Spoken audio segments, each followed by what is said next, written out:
can traditional psychometric or personality testing be compatible with a recruitment process seeking to engage neurodivergent people? I'll I'll open that out to the panel. Whoever would like to answer that. To take that one there, I would say there's a fair bit of evidence to show that neurodivergent individuals don't perform as well on psychometric assessments as neurotypical individuals. So to use that as a screening tool I wouldn't advise it. So a lot of the companies that we work with, Specialisterne Ireland, they may still offer the psychometric tools, but they don't use it as a screening process for the individual. It's more so that everyone has the same experience, when they're being onboarded. But I wouldn't use it as a screening tool, for an individual.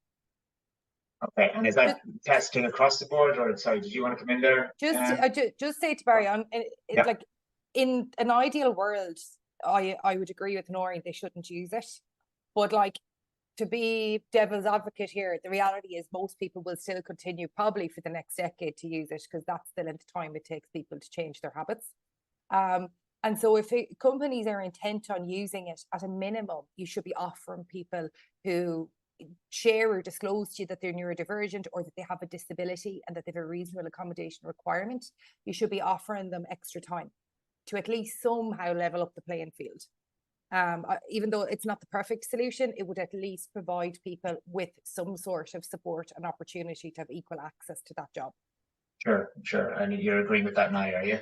Yeah, I think it's really important, the point Christabel just flagged, that we're in the change process. So for anybody who is neurodiverse, they're still fighting against a system that was not built for them to succeed.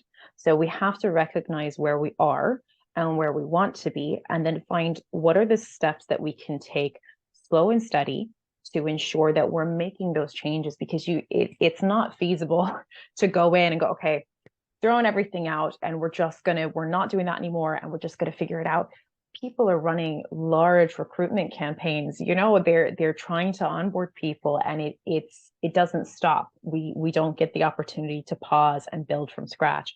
We have to adjust it as we go. So instead of, in an ideal world, we would have the opportunity for people to come in and demonstrate that they're able to do the job and what accommodations they might need. Easy peasy. But we're not there yet. So instead, the next easiest step is being so proactive in demonstrating how your organization, how your company, how your recruitment team, how your recruiters are there to have those accommodation conversations and go, look, we know that you probably have had some really bad experiences before in recruitment processes. We're here to show you you're welcome here. We're excited to have you here. We're excited for the diverse perspectives that you bring in. And whatever you need, we're happy to figure that out with you if you do know, or if it's a new job and you don't know, because that can be a process for people as well.